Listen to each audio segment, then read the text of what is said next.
What's up, YouTube? It's Richie from Boston, and before I start this video, I want to show you two links that can help you. If you don't want to watch it, skip to like a 1 minute. It's a video. A lot of my subscribers ask me for this stuff, so that's what I do. If it offends you or makes you upset in some way, skip it. It's easy enough. Or don't. But check this out. My other YouTube channel that I have that focuses on off-roading, overland survival, etc. I have an Amazon link right there where you can go and find first aid, navigation, bug out bags, bugging in, survival clothing, cameras that I use, everything. If you want to use it, use it. If not, don't. But I've also left a link to the Patriot Pantry website. And this has worked out really well because if you're not paying attention, I don't know what to tell you, but things aren't looking too good. Our entire country, our entire economy is built on a house of cards, and it has to drop. It has to fail. Be ready or don't. At any rate, check this out.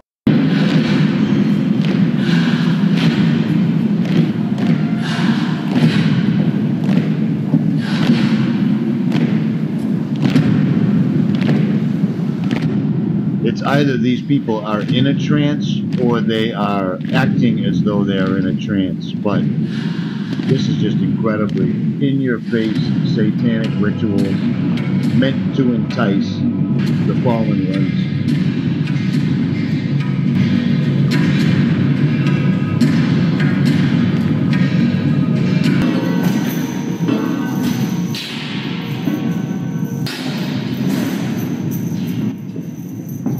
This is all made to entice demonic entities and the chief demonic entity into our realm.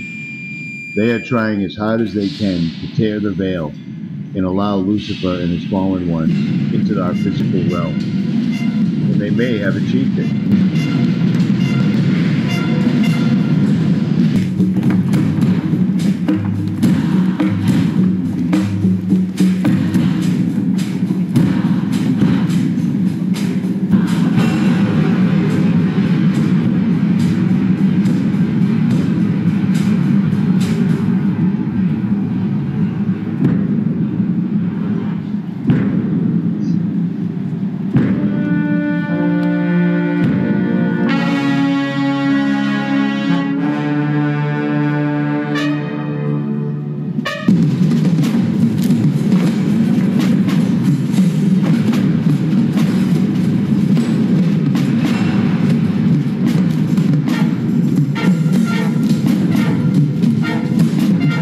Watching biblical history happening before our eyes, 90% of the population doesn't even see it.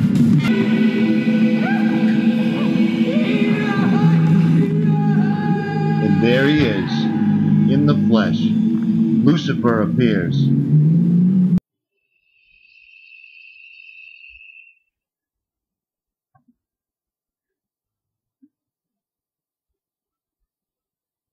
And then the guy freaks out. I'm going to play that for you again, but I'll put all the original in. I won't mute it this time.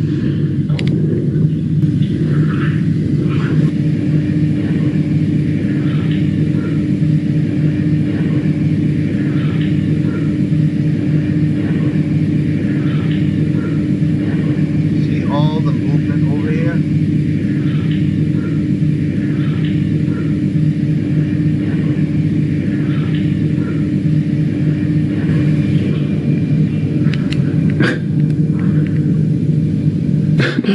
What the fuck?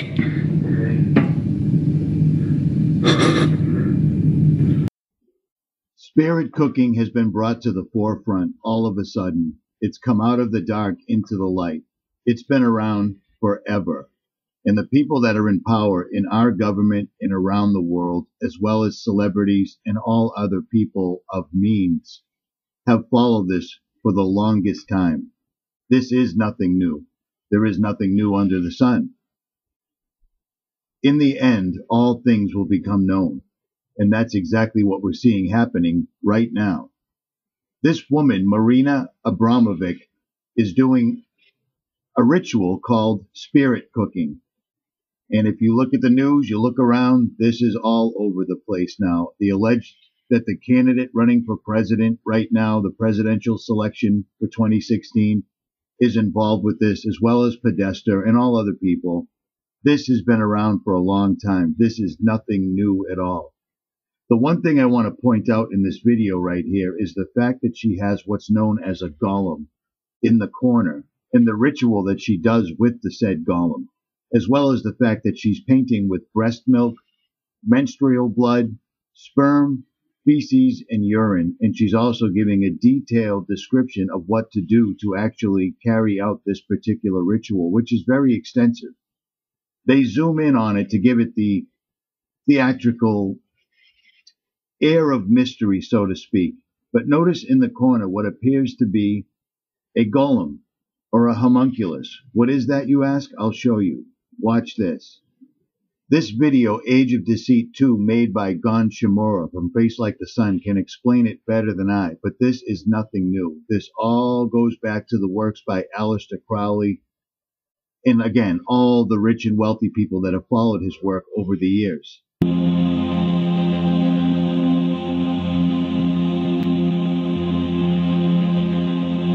It should be clear by now that the modern technological and scientific agenda is built upon the same spiritual philosophies as ancient alchemy. The desire for man to create artificial life and as a result play God is nothing new. One of the goals for the alchemists was to create what is known as the golem, an animated anthropomorphic being created purely out of inanimate matter through magical workings. Hebrew word golem is used once in the Bible and is found in Psalms 139:16, translated as unformed substance. Quote, "Your eyes saw my unformed substance. In your book were written, every one of them, the days that were formed for me, when as yet there was none of them." According to Talmudic legends, Adam was initially created by God as a golem, or as a body without a soul, for the first 12 hours of his existence. The substance that gave his mindless body a soul was the breath of God. It was at this point that man became the image bearers of God. Quote, "Then the Lord God formed the man of dust from the ground, and breathed into his nostrils the breath of life,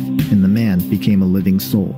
While it is appropriate for God himself to create life out of non-life, it is easy to see that man attempting to do the same is in essence playing out the lie that was promised to us before the fall of mankind. The methods to form a golem were vast and complex, involving everything from meditative techniques, numerological markings, and ritual chanting. There are many Jewish traditions of holy rabbis and sages creating a golem. For example, when Eliezer of Worms, a 12th century Talmudist and mystic, commented on the Sefer Yetzirah, or what is known as the Book of Formation, one of the earliest Kabbalistic writings, he gave a detailed and complex report of how to form a golem through advanced spiritual meditative techniques called the 221 gates. But perhaps the most famous golem is the one allegedly created by Rabbi Yehuda Levi ben Betzalel of Prague, known as the Maharal, in the 16th century. The legend goes that the Maharal created a golem named Yosel to help save the Jews of Prague from the blood libel, an early form of anti-Semitism where cults derived from Roman Catholicism falsely accused the Jews for kidnapping and murdering children to use their blood in religious rituals. After fulfilling his purpose, the golem Yosel was de-animated by the Maharal. It is widely believed that Yosel's body was stored and still lays in the attic of Prague's Old New Synagogue, a building that was curiously not destroyed by the Nazis in World War II. In fact, it is believed that the Gestapo didn't even enter the attic when they took hold of the synagogue. This is no surprise, since it is well known that Hitler spoke often of the Übermensch to describe the National Socialist agenda of creating a biological superior Aryan race that would rule the earth for 1,000 years.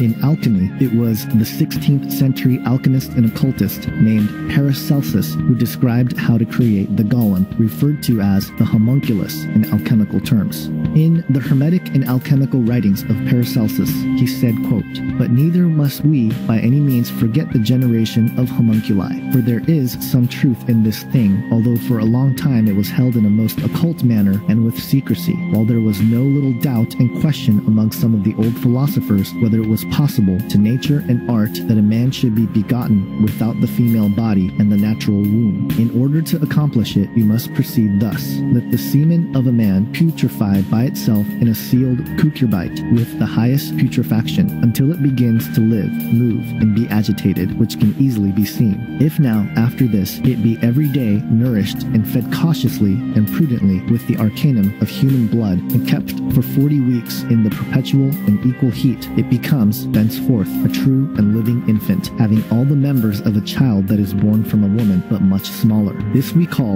a homunculus, and it should be afterwards educated with the greatest care and zeal until it grows up and begins to display intelligence. Now this is one of the greatest secrets which God has revealed to mortal and fallible man. It is a miracle and marvel of God, an arcanum above arcana, and deserves to be kept secret until the last times, when there shall be nothing hidden, but all things shall be made manifest.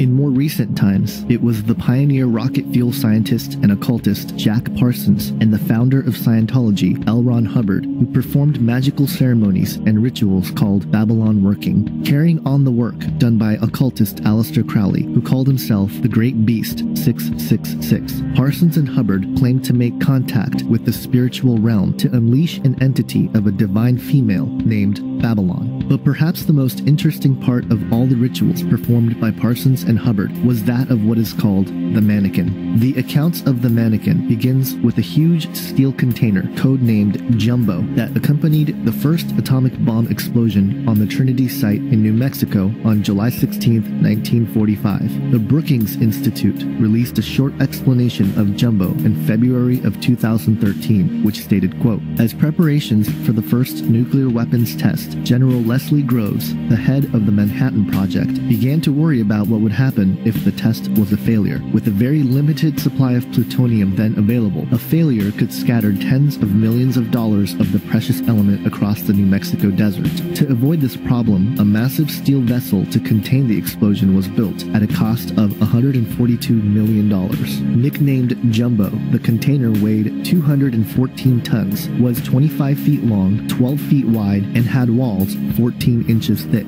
According to occult investigators and conspiracy theorists James Shelby Downard and William N. Grimstead, Jumbo contained within it what Aleister Crowley had called the mannequin, an inanimate body which was inundated with nuclear energy, thus producing a real homunculus, or golem. Regardless of whether or not the stories of these occult practices to produce soulless life forms are true or not, it doesn't make much difference with what we are facing on the horizon. What we will come to discover is that Satan's grand agenda is to produce his own golem or homunculi out of the human race, so that we might abandon the image of God in exchange for the image of the beast. I hope this was helpful to you. I'll leave you links in the description so you can see more. But the point of this entire video is everything is coming to light. There is nothing new under the sun. You see the similarities here? This is exactly what these people are working for. And the methods to do it are endless, and now are going mainstream. It's Richie from Boston. If you like this video, like and subscribe. And again, I'll leave links in the description. I'm out. Pat sent me this link this morning, but I was already well aware of it, but I still appreciate the link at any rate. It says the Satanic Temple to open international headquarters in Salem, Massachusetts. And it shows a statue of the devil, and he's chained up. The poor guy. He's just so misunderstood. Salem residents are feeling unsettled after receiving word that the Satanic Temple is moving its international headquarters to an old Victorian mansion in the Massachusetts town. Now here's a picture of this Massachusetts town. It's a long main road that's very busy that goes from Salem, Massachusetts in that direction to Beverly, Massachusetts in the other direction. And this follows the coastline. This is the building in question. That is now the Satanic International Headquarters right there. Notice they've got the flag hanging out the window. And this used to be a funeral home, and most recently it was a Salem art gallery. And they contend that they still have art displays inside the building. And they do have displays in the building. Art, I don't know about that. Aside from the main building is a large shed that's outside. Notice that the opening is pointing towards this fence so that nobody can see in. And there's a group of people out here that I had the privilege of listening to them chatting and how they were discounting that people, according to them, Christians say, without the Ten Commandments, people would be running around raping each other. I heard that word raping over and over and over, and all they were using was obscenities. Just saying. Now back to the article. It says, most recently, the Bridge Street structure operated as a Salem art gallery. The Satanic Temple plans to continue holding exhibits at this site, which they do. I wouldn't call them art, but they're definitely exhibits. Organization spokesman Lucien Greaves said that Satanic Temple, quote unquote, isn't an attack on anybody, and stressed that members won't be going door to door or affecting neighbors' lives in any ways. Salem officials say they are currently working to better understand the temple's use. Now, if you go to the temple, be prepared to pay up, $12 to be exact. You pay them $12 and they'll give you this lovely little commemorative card with the Baphomet on it and the upside down pentagram, and then they stamp this lucky red pentagram on there, and I'll tell you what that's for later. But on the back side of this commemorative entry admission card is a lovely picture of the Baphomet statue we've all heard so much about. Now, the one thing I asked them about, I said, why doesn't the Baphomet actually have breasts? And the woman that worked there told me the reason they decided to not include breasts on this 1.5 ton, 9 foot tall bronze sculpture of Baphomet is they didn't want to give any of the hosting towns a reason to not allow it in because it was obscene and it had bare breasts. She told me specifically the reason they wanted the statue was to put it in every town that featured the 10 Commandments, and if they denied it, they'd have to take the 10 Commandments out. So you see what it is? There is an agenda here. And while listening to them talk, I couldn't help but notice all they kept talking about was freedom, atheism, and freedom. They don't believe in Satan at all, except every single solitary thing they have has the upside down pentagram on it, along with a little horned figure. Every single thing. Freedom, freedom, freedom. It's all I heard from all the people that were there talking. I was there for about an hour. According to this Yakima Herald, a lawyer says school district must allow after-school Satan club. They must allow it or they'll be sued. So how's that for freedom of speech right off the bat? These are the people that I saw today that were talking about freedom, freedom, freedom, freedom. These aren't the exact people, but they were pretty much reasonable facsimiles thereof. According to this news article, a lawyer hired by the Mount Vernon School District has advised officials to allow Satanic Temple of Seattle to start an after-school program at one of their elementary schools.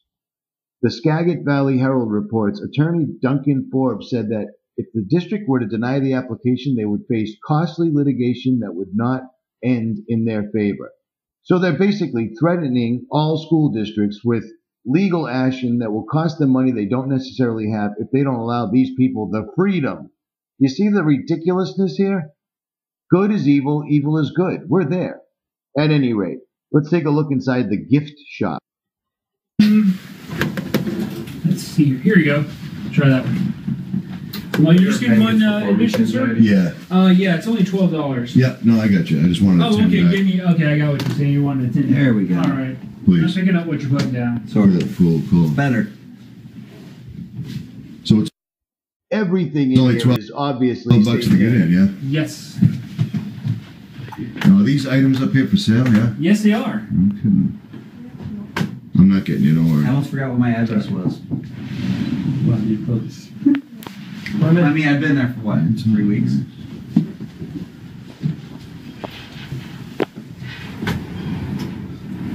What is that thing? At any rate, you get the idea. This is just the gift place where you go in and pay your $12, $6, so you can walk around and take a look at everything. There's 1, 2, 3 rooms and 2 hallways. This is the gift shop where they sell everything to do with Satan, nothing to do with atheism, but everything to do with Satan. Yet they claim they're atheists. This is the entryway going to one of the exhibit rooms. And the exhibit rooms were filled with things that you couldn't possibly believe. The most disgusting creatures, and they were all had fully erect penises, breasts, and they were all engaged in the most despicable acts of oral, anal, and every other type of sex.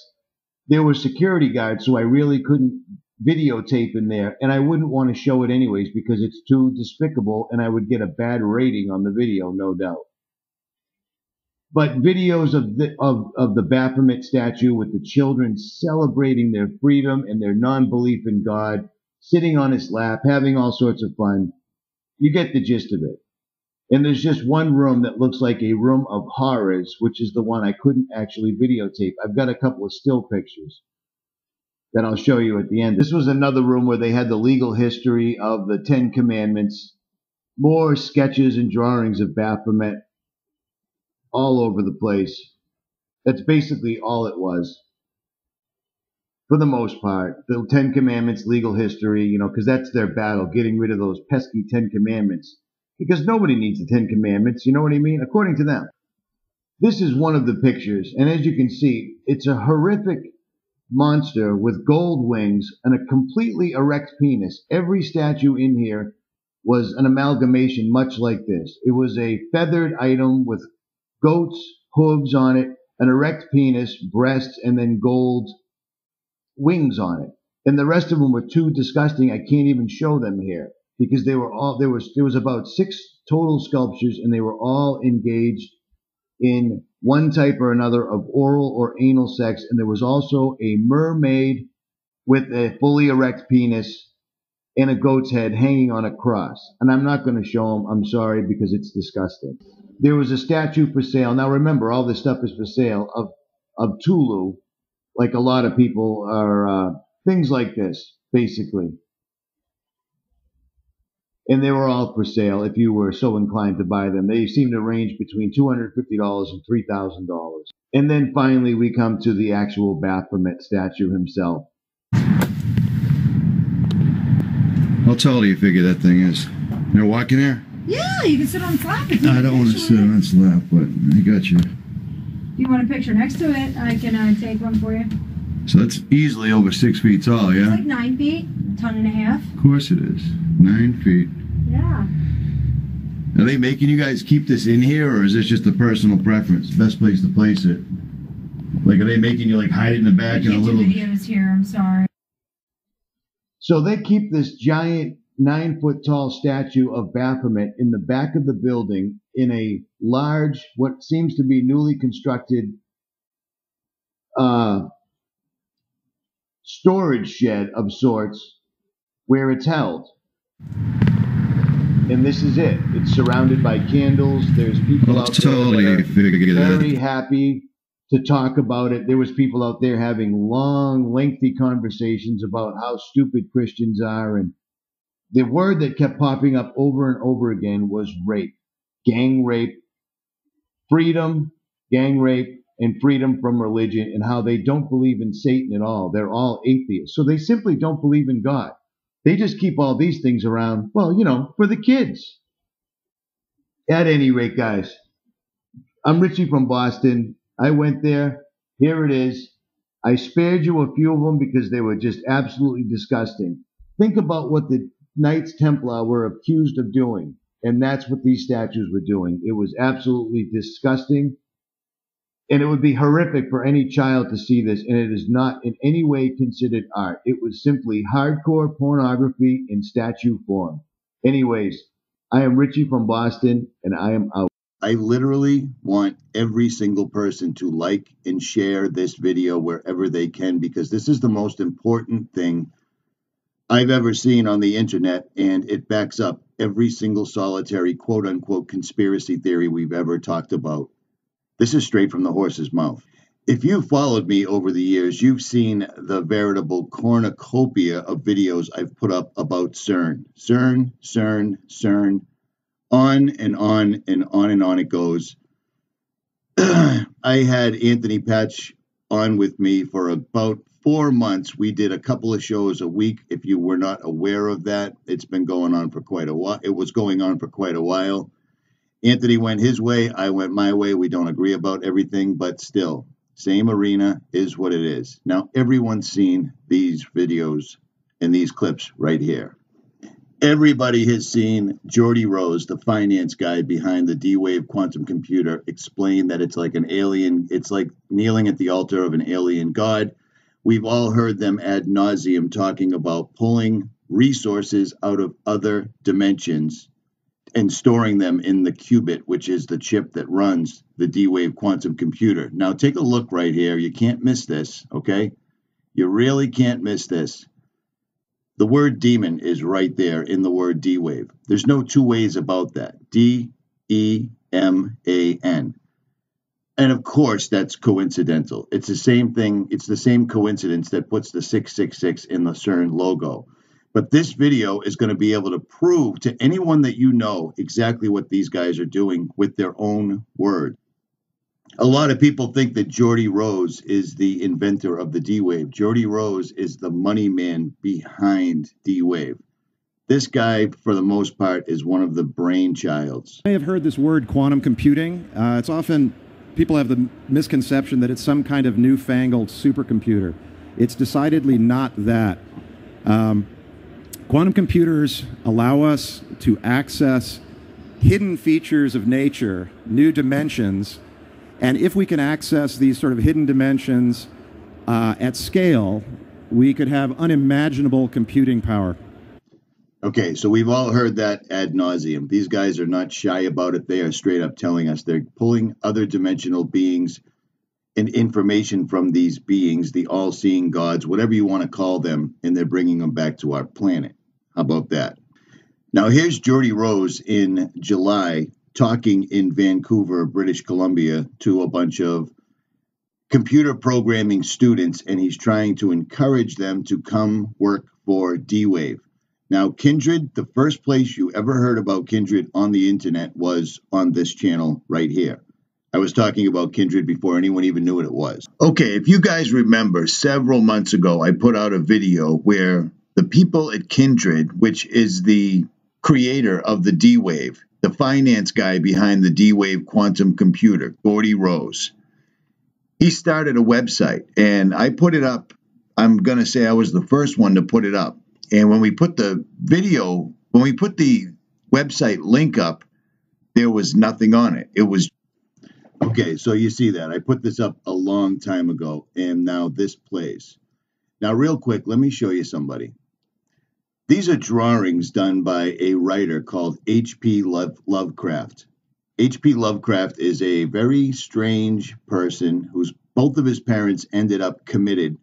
This guy admittedly had night terrors, and he wrote, quote-unquote, science fiction. Parents were committed. He wanted to be a professional astronomer, but never finished high schools. He was best buddies with Harry Houdini, another person who was deeply steeped in the occult. He wrote 100,000 letters in his lifetime, didn't like sex. He suffered night terrors. He inspired Batman, Black Sabbath, South Park, and more. He's not buried under his headstone. And Cthulhu is one of the drawings I was just showing you. Now, why am I talking about H.P. Lovecraft? Well, because I'm not the only one talking about H.P. Lovecraft. I knew there would be something about the occult. Now, listen to this. Here's a video I put up about 1.5 years ago, and it clearly shows CERN alluding to the Mandela effect. These guys were basically flaunting, or they were playing along, basically telling us that they were behind the Mandela effect. Now, why am I showing you H.P. Lovecraft? Why am I talking about the Mandela effect? Okay, here we go.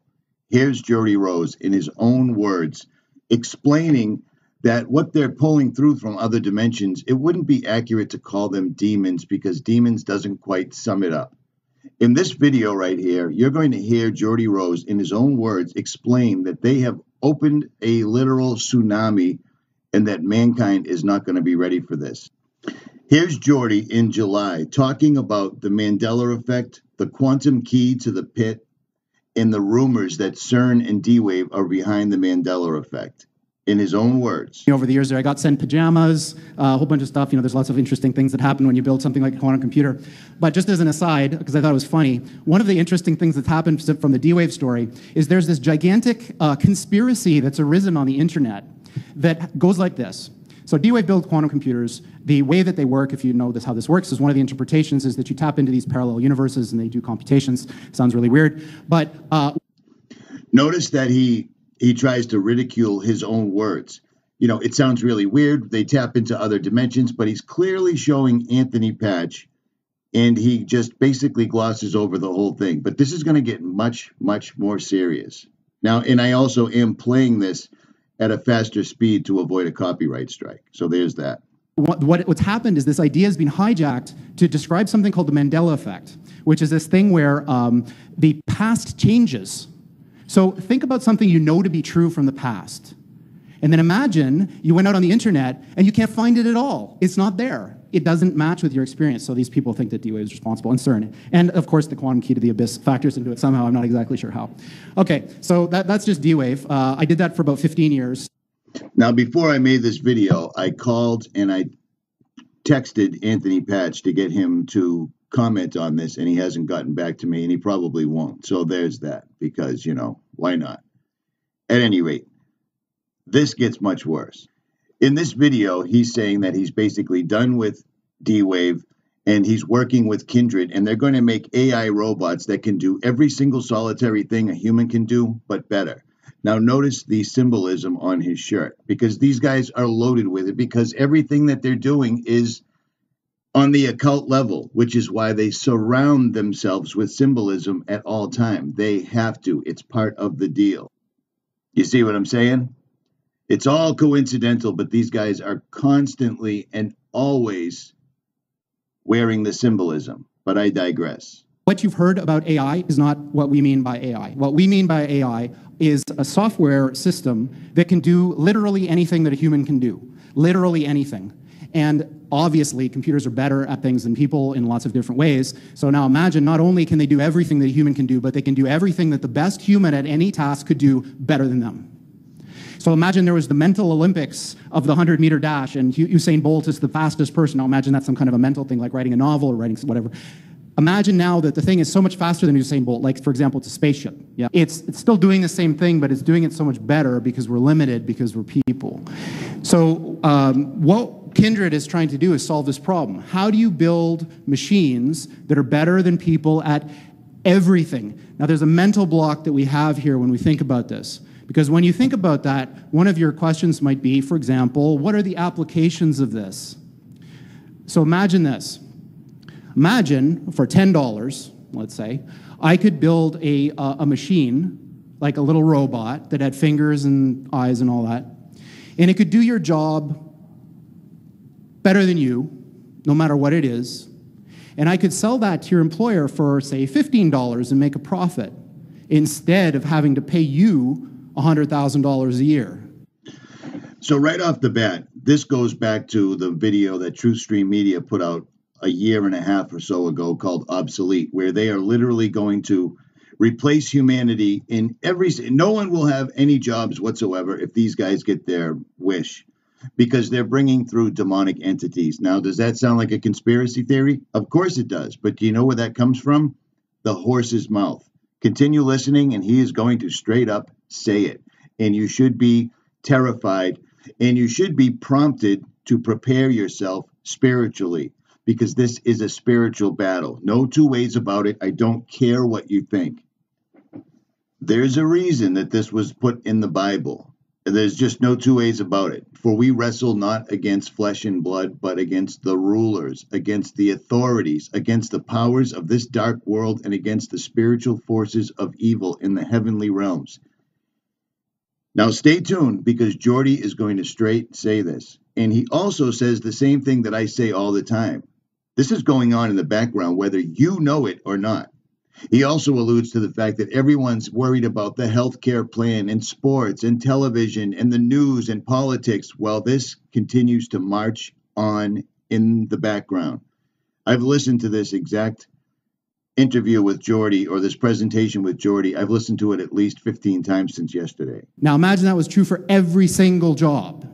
So that's what we're talking about here, is a complete and utter transformative change that of the likes of which has never been seen before in the history of humanity, making the Industrial Revolution look like a little tiny blip on the path that humans have taken from when we emerged from the ooze a few billion years ago.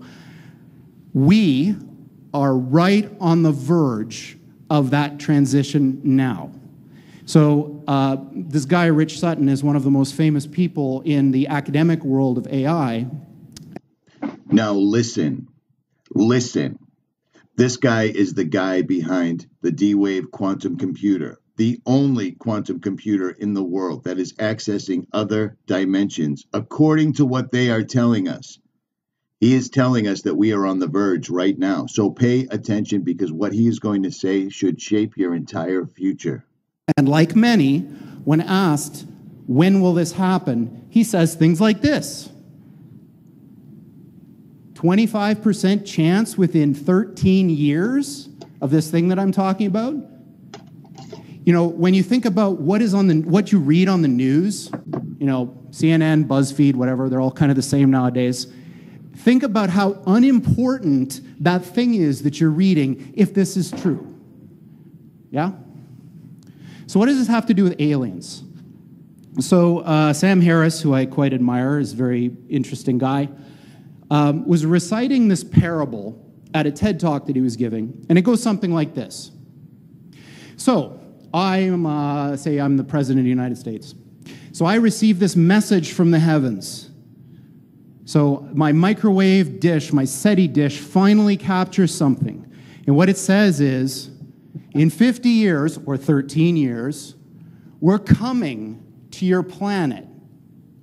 You got to be ready. Now, just imagine what would happen if that happened. A super intelligent alien race beamed down a message to all of us Earthlings saying, we're coming July 13th, 2030, and boy, you better be ready because the mothership is landing right on the front lawn of the White House or wherever you wanted to land on that day. The amount of resources that would be marshaled to try to figure out what to do would encompass the whole world. AI is just like that. So when this thing that I'm talking about happens, it's going to be exactly the thing that you're thinking about those super intelligent AIs. So the one thing I can tell you is they're not going to be like us. So alien means, you know, different. These things that we're building are not going to be people. They might be really smart, they might be really good at all sorts of different things, but they're not going to be like us. They're going to be aliens. And they're going to be, I'm sorry to say, way smarter than every single person in this room. Now pay attention, because he's literally disclosing right this moment that we can't even comprehend. So this, of course, triggers a lot of alarm. One of the guys who talks about this is Elon, who says things like this, like, when you do this, beware. Because you think, just like the guy in the stories, that when you do this, you're going to put that little guy in a pentagram, and you're going to have your holy water out, and you're going to wave it at the thing, and by God, it's going to do exactly what you say and not one thing more, but it never works out that way. So this is an attitude that some are having, this emerging alarmism about the way this is going to go. But these words, demons, doesn't capture the essence of what's happening here. I don't know if any of you are turn-of-the-century weird fiction fans, but there's this guy named H.P. Lovecraft, who's a very famous American weird fiction author. And he espoused a view which is called cosmicism. And the essence of cosmicism is cosmic indifference. So what he was saying is basically, yes, there are these massively intelligent entities out there, but they're not good, they're not evil. They just don't give a shit about you even in the slightest. The same way that you don't care about an ant is the same way they're not going to care about you. And these things that we're summoning into the world now are not demons, they're not evil. Same way that you don't care about an ant is the same way they're not going to care about you. And these things that we're summoning into the world now are not demons, they're not evil, but they're more like the Lovecraftian great old ones. There are entities that are not necessarily going to be aligned with what we want. Now, you can spin that any which way you like. He has straight up told you these entities that we're summoning into this world. He's putting a call to action out. He's sitting in front of a classroom full of code writing students and asking them to come on board right now. He's already said that they've opened the floodgates. He's already described what they were. He's already saying that they will appear to be quote unquote alien. If you want to stay in your holiday season, your safe space, whatever you want, this is what we've been telling you for years, and this is why we've been telling you, because while everyone else is watching BuzzFeed and CNN and NFL and everything else, some of us have been studying this ad nauseum. This is it. Aligned with what we want.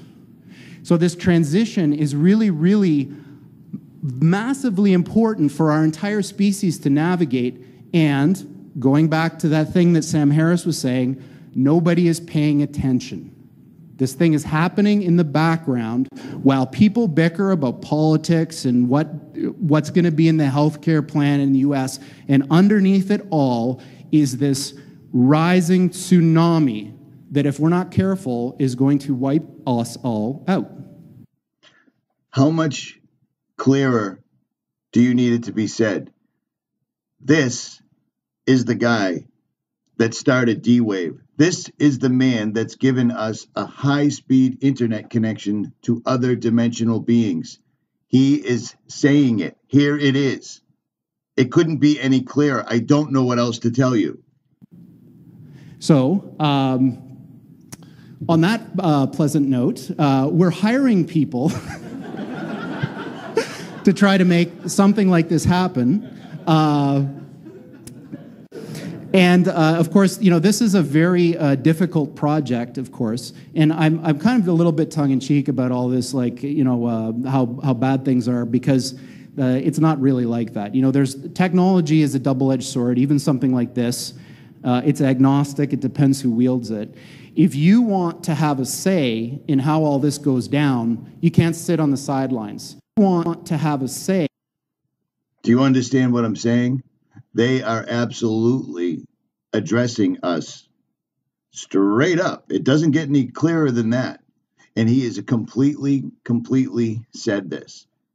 Full armor of God. This is no joke. I haven't seen this information anywhere else whatsoever at all. Richie from Boston, share this. I'm out.